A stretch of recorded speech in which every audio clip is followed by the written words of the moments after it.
রিপন, এটাও বলে দিতে হবে? হ্যাঁ, আবারও ঝগড়া হয়েছে। হ্যাঁ, কার সাথে হয়েছে এটা বলতে হবে না? বাড়ির লোকের সাথে, তাই তো?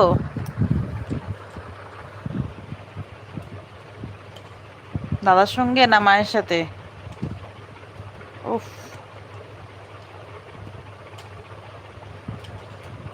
কার সঙ্গে ঝগড়া হয়েছে বলো?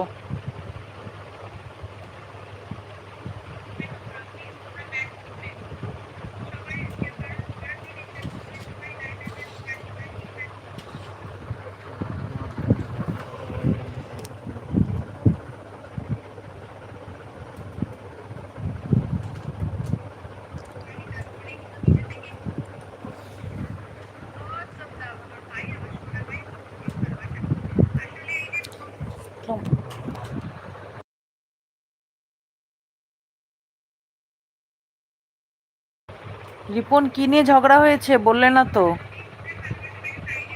আর কার সঙ্গে হয়েছে ঝগড়া, আগে এটা বলো, কার সাথে হয়েছে?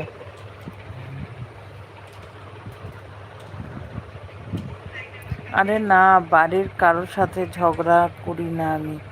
তাহলে কার সঙ্গে ঝগড়া হয়েছে বলো?